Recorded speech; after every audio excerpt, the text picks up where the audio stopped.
Welcome to Moments with Marianne. I am so delighted to be introducing a very special guest, Vincent Genna, and he's here today to talk to us about being a psychic medium. So welcome to the show, Vincent. Well, Marianne, thank you so much for having me. I'll always feel blessed being able to do shows like this, especially with luminaries like yourself. Oh, well, gosh, I'm the one who's honored. I mean, you are so amazingly gifted. I'm so delighted we get to spend this time together. And, I think a lot of times people want to know, like the man behind all this giftedness. Have you always had this level of communication with spirit? Oh, gosh, no. No, I wish I did. I wish I could be as romantic as saying that when I was a little kid, I walked in my bedroom and there was Archangel Michael sitting on the edge of my bed and nobody else saw him and, wow, mommy, look at what I can do. And no, it didn't happen quite that way. I actually had a tormented youth, and it wasn't until I was 28 years old, and it was an attempt to help a friend. I was actually pleading with God to give me some abilities to help a friend whose life was falling apart. And so it then began to happen to me like a tsunami. It wasn't with me my entire life. However, maybe in hindsight, it was when I look back now. I used to get totally picked on by my relatives, being called the little professor, because I was the little kid who would and get myself involved in every adult conversation and throw in answers, and they used to get annoyed at me, and Mom used to beat me for that.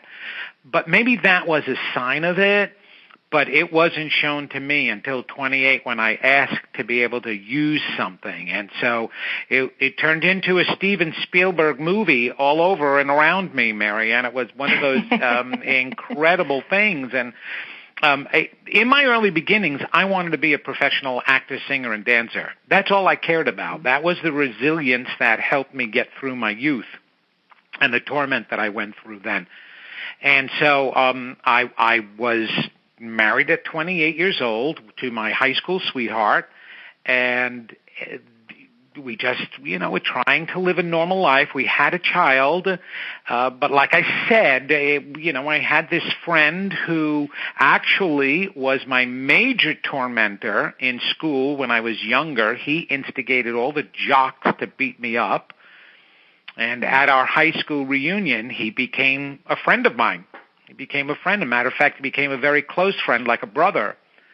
And when I saw his life and him hurting, and there was no place for him to go, he was one that would never share his woes with anybody. I just knew something was going wrong. I just knew that time that I spent with him, and I had no idea what to do with that, how to help him. I did not have that background. And so all of a sudden this wisdom and knowledge and when I mean a typhoon and a tsunami, it really was like that. It was like a Steven Spielberg movie where all of a sudden I'm being introduced to psychics that I never knew before. And the psychics are telling me I'm going to be a spiritual teacher. I'm not going to be a performer, and which I never wanted to hear. And that these gifts started opening up, and I was reading minds, literally.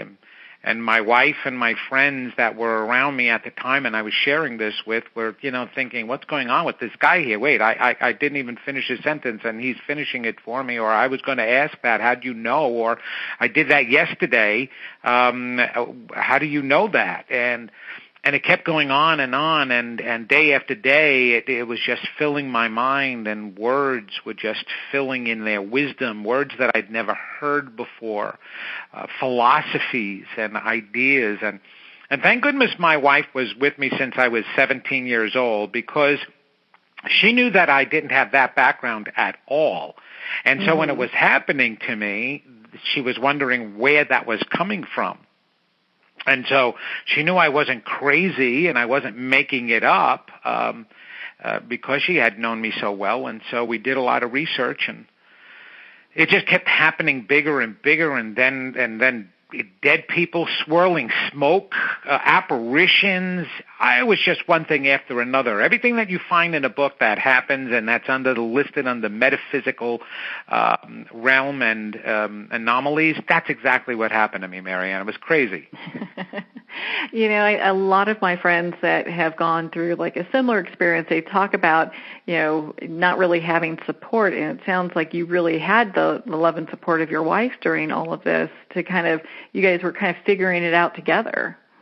Well, absolutely. And in the beginning, the both of us, she comes from a Jewish background, and I come from a Roman Catholic background, so she didn't know whether to call the rabbi or to call the priest to have me exorcised, to call Bellevue to have me locked up.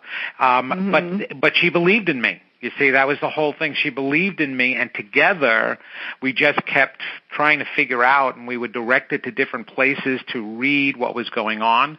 And interestingly enough, one day with all of this happening, I was home taking care of my son, and I'm watching Oprah Winfrey on TV, and Shirley MacLaine is on. And she's talking. It was the first day she came out of the spiritual closet and introduced her book, Out on a Limb, where she explained some of the phenomena that she was going through. And I'm sitting there going, oh, my gosh, that's exactly some of the stuff that I was experiencing. And now the star was on Oprah explaining it, and she actually helped normalize my experiences. And I even had contacted her management company because she was going around doing lectures, and I was actually going to be a volunteer at one of her lectures in New York. And then a cousin of mine decided that they had to get married on the same day, so I couldn't go to Shirley MacLaine's thing because I'm Italian. You got to go to your cousin's wedding. It's a law. You got to go to your cousin's wedding. Got to go to your cousin's wedding. Otherwise, they send Uncle Nunzio out after you. I'm telling you. So I missed it, but I had a chance to really, get involved with that and understand and read, and so that helped me a lot. That's what was going on. It was all these external things started directing me, and I started meeting people, and I was directed to the Edgar Cayce material, and that what gave me my basic foundation of understanding what was going on and just helped me feel better. But I still didn't know what to do with it.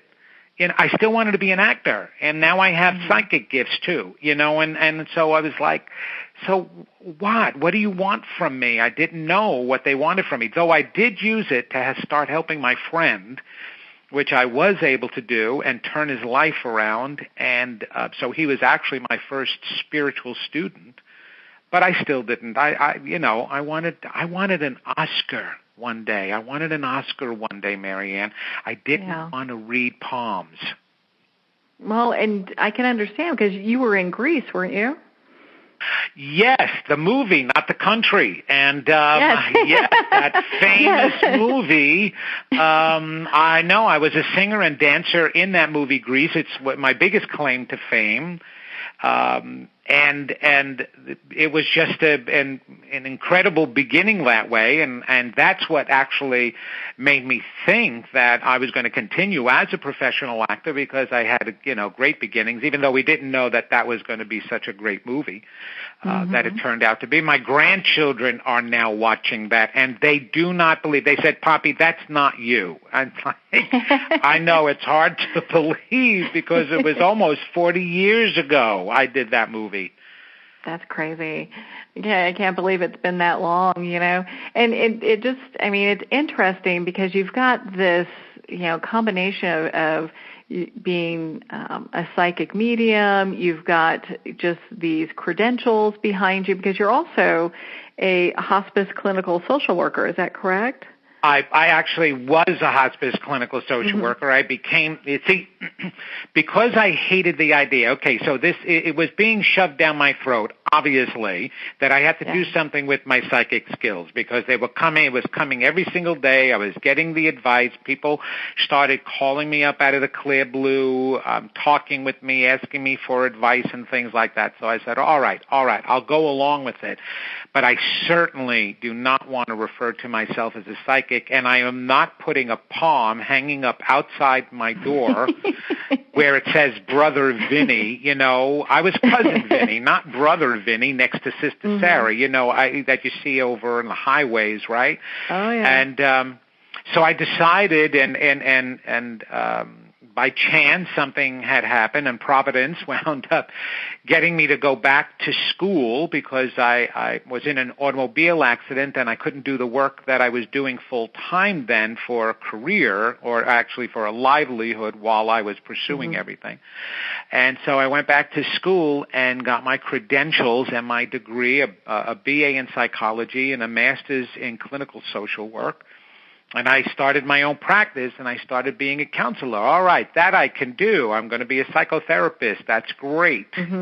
Actually, I was a psychic psychotherapist. So, I'm telling you, it gave me great insight. And the craziest thing about that is, normally people have to go to therapists for years in order to resolve their problems, but I would bring them right to the issue within a short time. My supervisors used to say to me, "Wow, Vinny, you have this sixth sense when you deal with your clients, and you can diagnose them within 5 minutes of meeting them, and it usually takes us longer than that, but you're so accurate." And they couldn't understand it. Of course, I did. And so I started doing that. Yeah. It was your superpower that you were not sharing with anybody. No, I wasn't, but it was really fun. You had to see me as a therapist, because here we are, we're taught that it's very important, and there's also policies that you have to follow when you have your license for the client to come to their own answers. And so, okay, so I'm sitting there doodling while I'm going, like you're supposed to. And they're talking, and I have the answer down and what the issue is, and I want to jump there, and I'm waiting week after week in order for them to get there. And it became so frustrating. And I was still doing psychic readings part-time, so there was two groups of people, the people that were, drawn to the metaphysics and were going for readings, and then the mainstream people who would just go for therapy. And it became a little bit frustrating, and then eventually I just decided I didn't want to do therapy anymore. And so a friend of mine who was working at Duke asked me if I'd be interested in working with the dying, and I was like, whoa, wow, never saw that coming. And something intuitively told me that was going to help me. It was going to help me, and it was going to give me greater skills and ability. And let me tell you something, Marianne. There is nothing greater than working with the dying, because number one, they don't have the defense mechanisms and the resistance to making connections when they're dying, when they've been told that they have only months to live or less than that, and so they open up quicker, especially if you're willing to go there. And in my working with over 500 patients during the time that I worked for Duke, I learned the greatest things about living from working with the people about dying and who were dying. And so it was interesting, because I was wondering when my next change and transition, what was I going to do next? Things started to get a little rough at Duke. Things became a business, even dying became a business in healthcare. And so I wanted out. And a car accident, another car accident. I have to find out why my soul pushes me out of what I need to do, because I am obstinate. Okay, it takes me a while to listen to my own intuition, right? Both times I was in a car accident, and it changed my life completely. So once again, I'm in this car accident, and this time I suffer some brainstem injury. I can't drive anymore because I have double vision. So not only can I not be a hospice social worker, I can't be a clinical social worker or a therapist at all, because here in the state of North Carolina, most of those jobs require you to drive. And they want you to have a valid license so that you can do outreach work with clients and things like that. They don't want to know that you can't drive around. So now I'm home, I'm on workers' comp, I'm trying to figure out, all right, now what am I supposed to do full time? And all of a sudden people started calling me and asking me to do a reading. I'm like, what do you mean do a reading? I hadn't even advertised it. Then all of a sudden I was getting phone calls and producers were asking me to speak at one of their events and in different parts of the country. So slowly but surely it evolved into a full-time career by itself without my resistance now. See, I was resisting it all along, and I said, you know what, I'm going to give up my psychotherapy license because it takes too long that way to help people. Mm-hmm. I can go right to the core of the issue. And so I just gave you my life story in that one question. You're an amazing questioner, I'm telling you. Well, you have an amazing life, so it's easy to just get, kind of dive into this. And I've got to ask you, so is that kind of where your spiritual counseling and mentoring kind of developed from, was the need to help people in a more and a deeper capacity, as opposed to having it be like a psychic medium appointment? Well, it's evolved into both, and that's what makes me so different. And I call myself not only the solution psychic, but the transformational psychic and the big leap psychic, because I have made an agreement with the universe. I said, okay, I'll take this on. I gave up professional acting and said, and I did that when my daughter was born, though I always wanted to perform. I said, okay, if I'm not doing that and touching people's souls, then I'm going to do this and touch people's souls, and I want to be able to help. So show me how. And it just kept evolving and evolving and evolving. And then all of a sudden it came to this. It took a while, like I said, but it combined every single one of my skills and 36 years now of everything. So as a performer, I know how to touch a person's heart, right? And that's what we do as performers. We're on stage, and literally we hold your emotions in the palm of our hands, and we can make you cry, and we can make you laugh, and we can make you smile, and we can touch your heart. So that's a part of me that I use. I knew that was going to be important, to touch the heart and the soul, because the messages were going to be so deep. And then the psychic part of me immediately sees where the issues are, what the blocks are. And then the psychological expertise within me shows me what the psyche is and what it's doing to manipulate and resist and protect and defend against those blockages. And so all of it together, I can get in there deep and emotionally and go right to the core of the problem, right to the festering infection. And so I tell people that my 1-hour sessions are like 12 years of therapy.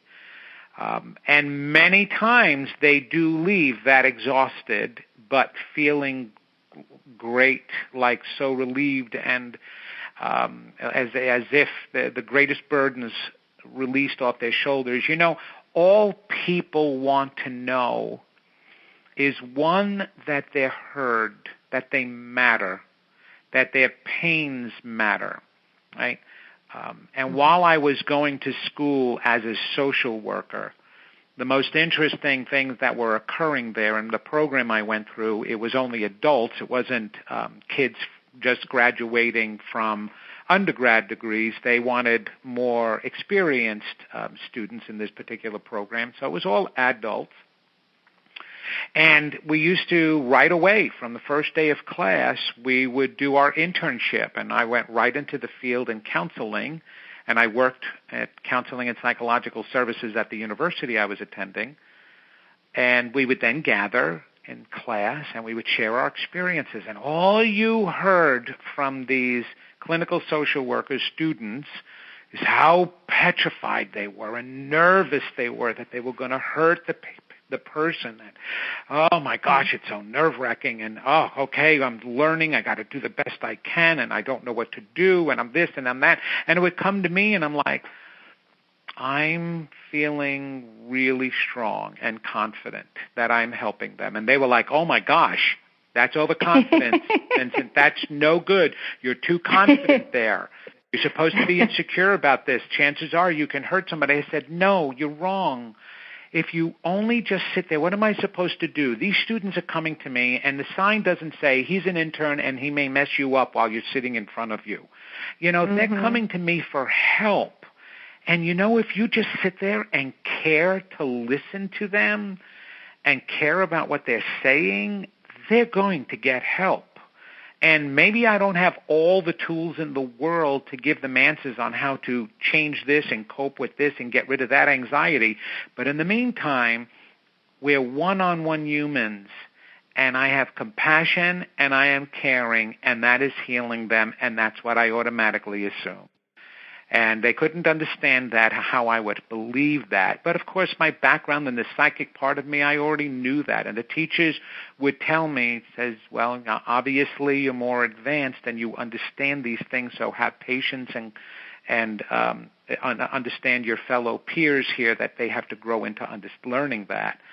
But I just knew that they were being helped. And so that was my greatest desire and motivation, especially having lived an incredibly tormented youth. That was my background. Until I was 17 years old, I was the guy who was picked on in school daily and then beat when I got home by my parents because they had their own mental pathologies going on. I had the sexual abuse. I experienced all of that, so I knew what it feels, and I know what it feels like to have no self-esteem, no self-value, no self-love, no self-belief. And so my goal and my destiny became to help others believe in themselves.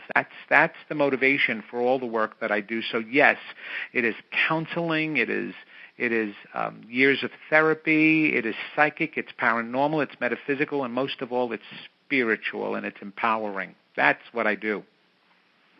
Well, it's so powerful, and especially, you know, I so appreciate you sharing your background with us because it's always been said, like, you can't give somebody something that you don't have. So unless you've been able to walk a certain path and maybe child abuse or whatever the case is, it's really hard to understand how to lead people out if they're feeling a certain way in regards to what they've encountered during, you know, those different things that have happened to them during a lifetime.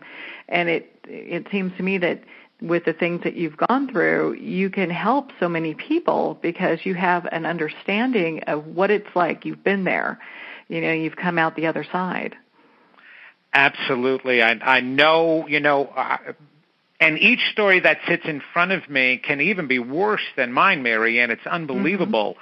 However, as beings and as spiritual beings, we don't have to go through every single pain that there is in life, you know, every single circumstance where you can get hurt in order to understand that it can hurt, in order to understand how a person can develop their resentments, their resistance, their angers, their rage, their loss of hope. You just have to only experience a few, really. And when you do, yes, then you're relatable. And whoever, like you said, whoever wants to sit in front of somebody who has had nothing but a glorious life and yet give advice on how to feel good about yourself. Well, sure, it's easy for you to be able to say that. You've never been through any pain. You've never been dumped on. You've never been, you know, thrown away or given up by your parents, and you've never been abandoned or rejected. It's impossible. And the proof of that is what? Every substance abuse program is always led by a previous substance abuser, right? Yeah. Yeah, it's people who understand what people are going through, people in either substance abuse or alcoholism or whatever the case may be. They understand what, they've been there. They understand how to get out. Yeah. The interesting thing is one time in my recently over the past few years in my renownedness, because now that I've been around for a while, an old classmate who used to pick on me had written me on social media, and he wrote and he said, "You're full of crap." He said, "I grew up with you since you were in 4th grade, and I never saw anything happen to you, and I never, and I don't believe that you went through all of that. I think you're doing this all for attention, and yada, yada, yada, yada." And he went off. And it was so funny because he was one of my major tormentors and completely forgot one of the most horrible things and humiliating things that he had done to me. But I did realize that, that people are going to come from different directions at me. The majority of people accept it, and I tell everybody, I only share my story. Here's the difference. You look at Facebook and people air their garbage all over the place, right? And you know they're doing it because they need attention. Well, I've never, ever aired anything like that on Facebook. I usually do that just on radio shows or programs like yourself, only to be an inspiration, only to let people know exactly what we just said. I understand your pain. You don't need to go, "Oh, Vinny, no, I took care of that, and yes, I am still dealing with some of those scars, and little Vinny gets in the way, and you may see that little Vinny hurt Vinny someday, but that's not to say that I need any of that type of attention. I want you to see that our early stories are only chapter 1 of the complete novel we're here to write, and any success story always starts with some trauma in the beginning, because that's what helps to motivate you into the success and shape you and sculpt you. I don't know if anybody has ever seen somebody work on a sculpture, but I remember I read stories about Michelangelo when he used to sculpt his great marble statues, right?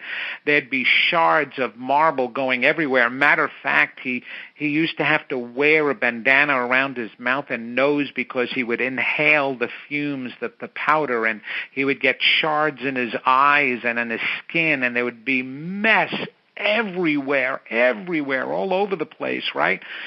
And then finally he'd polish it and shine it, and now we know what those statues look like and how magnificent they are. Well, that's what I say everybody's life is. It's like you're sculpting the most magnificent statue if you continue the chiseling and don't give up, no matter how messy it becomes. Yeah. Right? And that's such a beautiful, I just love that you shared that, because that's such a beautiful analogy, and it's so true. Because I kind of look at it, I've shared this many times, where we're kind of like the diamond in the rough, and we have many facets, and so it's like today we're polishing, maybe it's, how we get along with other people, and tomorrow it could be something different, It's always a different facet of ourselves that we are bringing forth and really kind of making it that masterpiece. Oh, and I actually love that too, because how does coal become diamonds? It's through pressure, and just you feel the world crushing all around you sometimes, right? And as long as you hold up and you don't give in and you continue, you become that beautiful diamond. So that's a great analogy. I love that one too. If you don't mind, I'd like to add that to my analogies when I tell my stories. Okay, and I will credit you for it. I will credit you for it, Mary Ann. I don't need the credit. I'm sure it came from somewhere else too. I know, right? Right. Yes, I say the same thing. I say at this point in life, there is really nothing new we can say. We can only say it in a different way. Although I have to say, when you probably were first doing readings and decide, okay, I'm going to do this. I can only guess that you'd wake up and there are all these spirits around your bed staring at you or something, Oh, that probably was a new thing. I know, that's interesting. Well, the funny thing is, I used to, for the very beginning years, my wife and I would have a laugh all the time when saying it, because I would turn around and I'd say, hey, watch out. Your mother's watching, we've got your grandparents up there, and you know that, and your uncle's over there, and so we would laugh a lot. But I have to be honest, the one thing that people have to understand that they're in control of their entire lives, even the metaphysical part, right? And even the psychic part that we are all connected with. So when I was choosing to do this, I made arrangements with the universe where I'm included. I'm part of the universe and the God source. And I said, okay, listen, I am going to do this, but I have a couple of rules. Number one, there will be no spirits that are knocking on my door at 3 o'clock in the morning because they have a message for me to get to their aunt, their uncle, their son, their daughter, okay? No angels, you know how much sleep I need, so I don't expect that you're going to be bothering me in the middle of the night. And no negative information for any client unless it is something that they can use to help change their life and help them in some way. If they are meant to die on Tuesday and they can't do anything about it on Monday when they come to see me, I don't want to know it, okay? And I'll actually tell my clients that. Yes, yeah. And I'll tell my clients that. I say, you have absolutely no reason to fear a reading with me because you will not hear anything that's not going to help you. And so if you do die tomorrow and I didn't warn you today, do not come back and spook me because I'm going to tell you, well, you couldn't do anything about it. That was your soul's plan. There was no reason for you to know about it. So, yes, now if you're going to a party tonight and you're going to drink heavily and then get in your car and I see you getting in the car, driving, getting into an accident and dying that way, yes, then I'll tell you that. And I'll tell you don't do that because then you can avoid that. So that's the only way. Or even when I see cancers, or which I do, I'm a medical intuitive and I can see inside the body. I have saved many people's lives. I feel so blessed by this because I've seen tumors. And tumors that doctors never picked up on. And I just did this recently with a couple of women, and they went to their doctor, and it was so funny. It was after a psychic party I did for my daughter-in-law.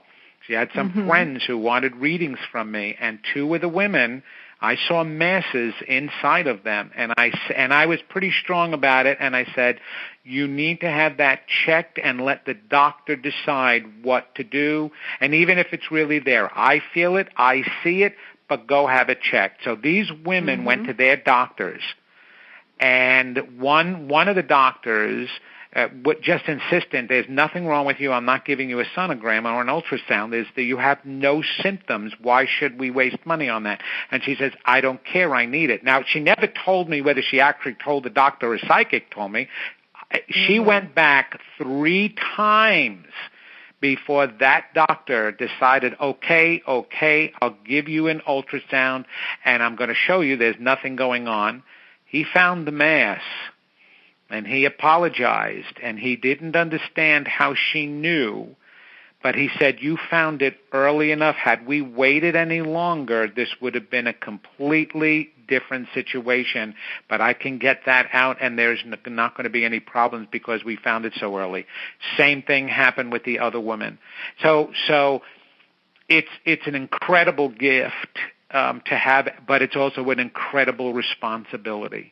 And so I always use some guidance with it because I have to be so careful in the way I deliver my messages to people, because people will come to me with cancers already wanting to know if they're going to die. That's got to be so tough. And, and for our listeners that are probably listening going, gosh, that's kind of harsh. Why wouldn't you tell somebody and stop them from dying? There's a lot of responsibility that comes with getting information that maybe some people are not aware of. And it's like how you touched on before, it could be the soul plan, is that's what's meant to happen.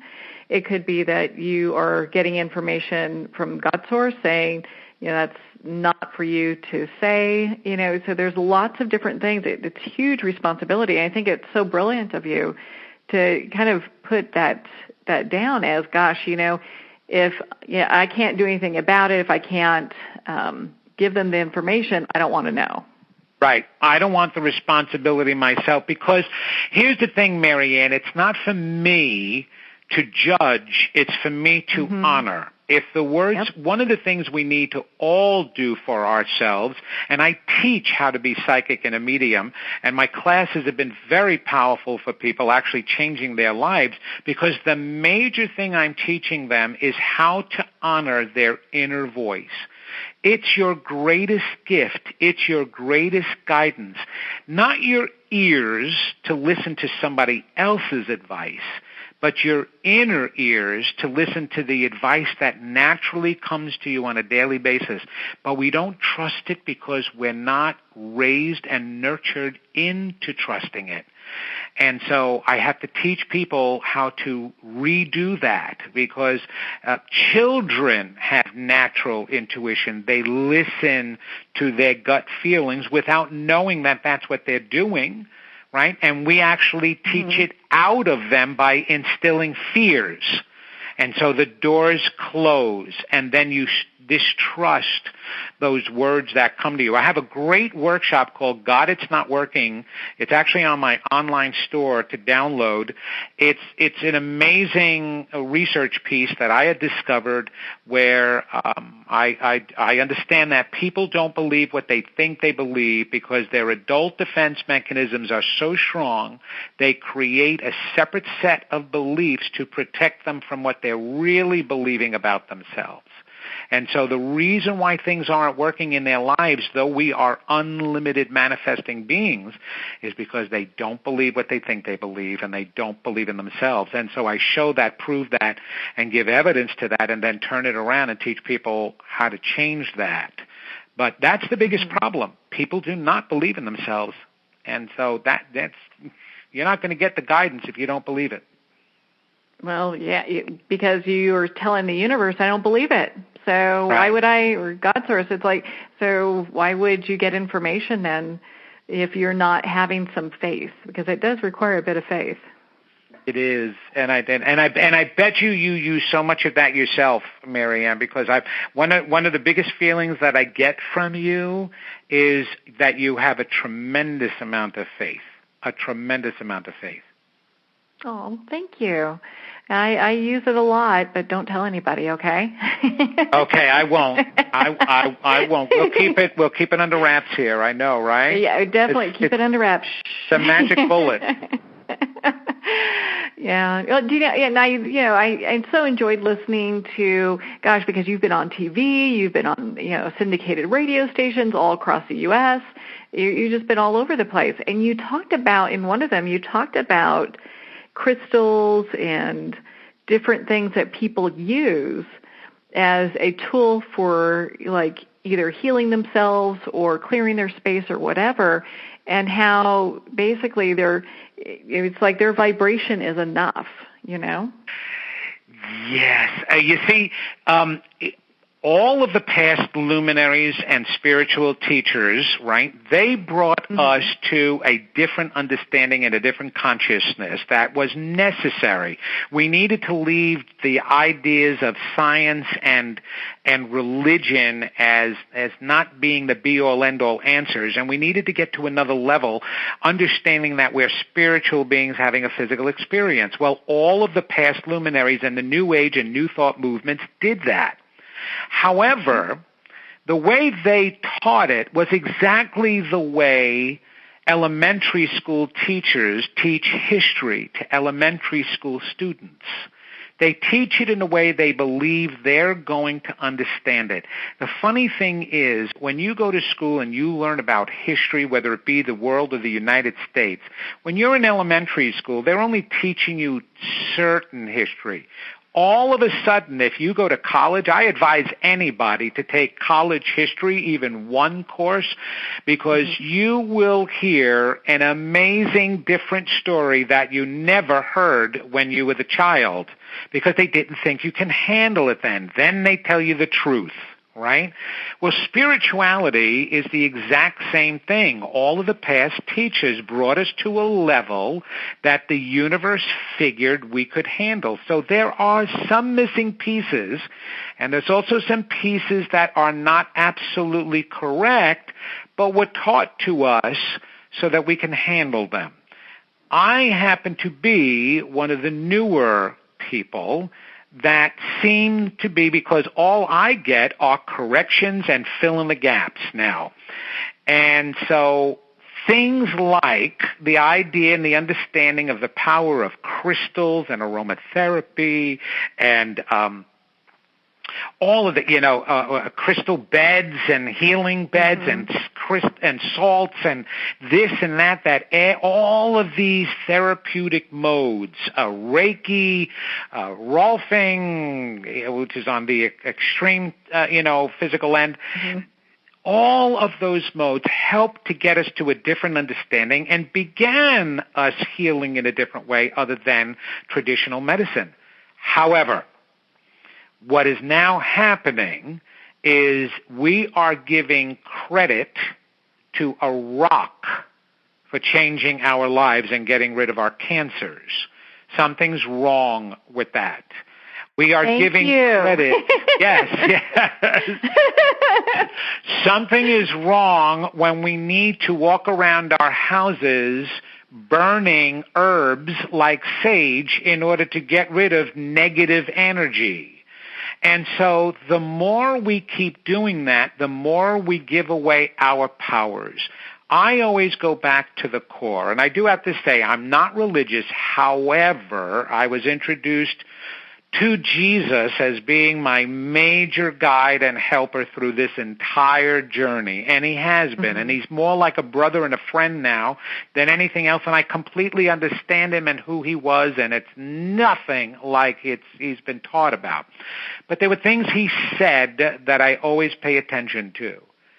He never once picked up a rock and handed it to a person that had leprosy and said, use this to heal you. He put his hand on them. They were healed. He said, it was your faith that healed you. And what the actual process was that everybody has to understand. People came to him because they believed so deeply in what he believed, because he believed it so deeply. So they believed he actually believed they could be healed. That was their faith. It wasn't even as much as he was the healer, as much as it was that I can be healed, and that's what Jesus turned around and put on them. You're healed because you finally believed you can be. I only instigated it, but you're the one who conducted it. And so with that in mind, I need to empower people. Yes, everything on this earth has properties. All the herbs have properties. All the vitamins, all the nutritions, all the stones, all the trees, all the animals, they all have a vibration and an energy. And they can affect us in a positive way or a negative way if we allow them. So we actually empower the properties of those crystals. Yes, amethyst helps to bring spiritual awareness more, but not if you don't believe it. I use this metaphor. And I'll ask you this question. It's not a trick question, and I probably know what your answer is going to be, and it's going to be normal and what everybody says. If a tree falls in the forest and there is no human there to hear it, does it still make a noise? Well, I might surprise you. My answer is going to be no. Oh, good. No, good. I'm glad you didn't surprise me. That's fabulous. Of course it doesn't make a noise. I can't tell you how many other people say, yes, it does make a noise. No, it doesn't. Mm-hmm. It makes a vibration. And it requires a human ear to translate the vibration into the actual sound we hear. Even animals don't translate the vibration into the same sound. They hear something completely different, and some even just feel not hear at all. So it is us that empowers everything on this planet, and we were told that from the very beginning. So it is us that can heal ourselves. It is us. So if you want to hold that stone, don't get me wrong. I've got beautiful crystals. I have a John of God crystal that I was given, and another beautiful artist crystal that's an angel. I wear a woman who makes these incredible bracelets. They're made of Swarovski crystals, but she embeds her vibrations in them. I wear them because I like them. Yeah. And I use them to remind me of my own powers and abilities. So yes, if you want to wear the crystal, if you want to wear the necklace, the bracelet, carry a pendant, it doesn't matter as long as you realize you are the one empowering that. So yes, that's one of my other ones. So I wind up contradicting or correcting or filling in the gaps. My greatest one that you need to hear is the idea that your ego and God are one. Your ego is not your enemy. Your defense mechanisms are, and that is the biggest fallacy and myth that most people don't understand. And I definitely correct that one. So that's another one. Do you know it? And we are actually going to talk about that another time. I think that's such an intriguing discussion. And unfortunately, we are just almost close to the end of our time here today. I could talk to you for hours about all this stuff. My goodness. Oh, my God. And I talk for hours as it is, Mary Ann. So I could be a host blessing and worst nightmare at the same time. You do realize that. Oh, no, you're a blessing. Don't worry about that. I don't see you as a nightmare. Thank you. Well, and so Vincent, let's say someone wants to schedule like a spiritual counseling or just have a session with you, an appointment with you. Where can they go and where can they be part of your community?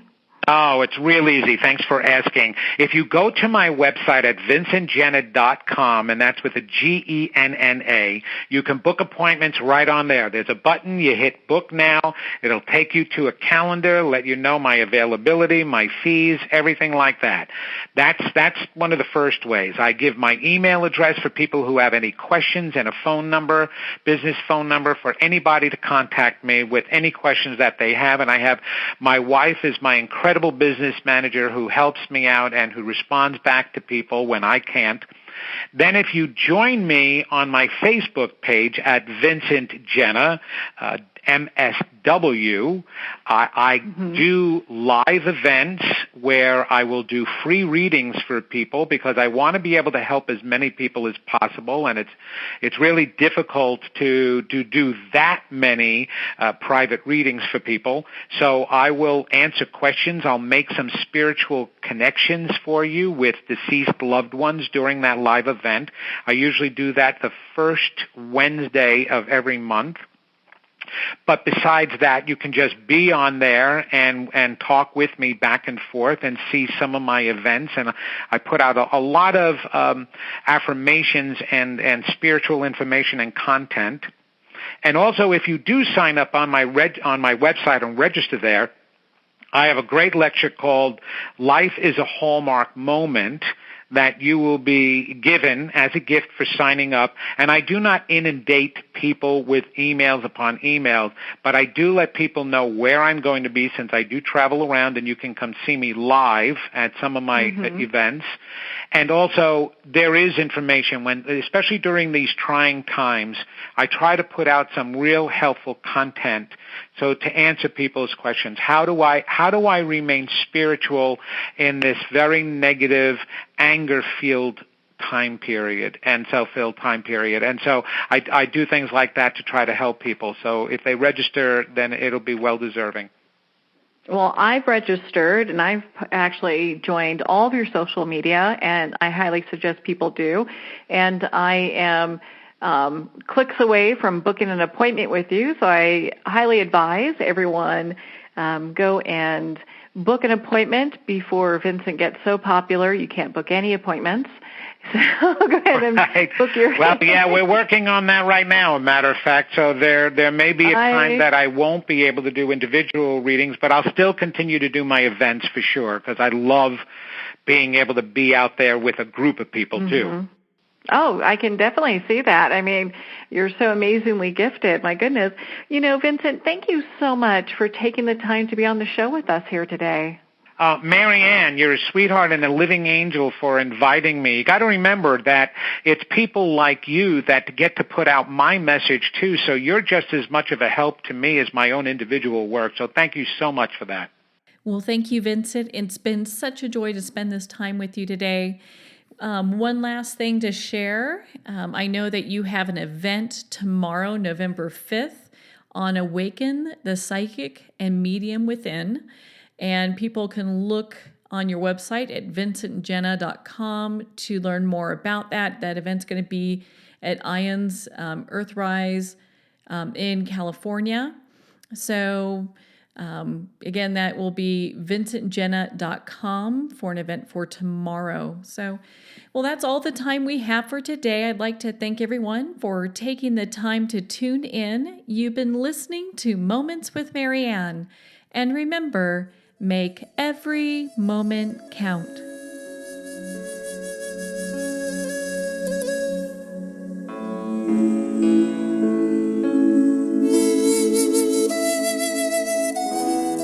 In a single moment, your life can change. Moments with Mary Ann is a transformative hour that covers an endless array of topics with the best of the best. Her guests are leaders in their fields, ranging from inspirational authors, top industry leaders, and business and spiritual entrepreneurs. Each guest is gifted and a true visionary, a recognized leader in her own work, and while teaching others to develop, refocus, and grow, Mary Ann will bring the best guest and sometimes a special surprise. Don't miss this. You never know just which moment will change your life forever. Moments with Mary Ann airs every Thursday, Friday, and Sunday at 8 p.m. Eastern, 6 p.m. Mountain Time. Make sure to tune in and visit momentswithmaryann.com for more information.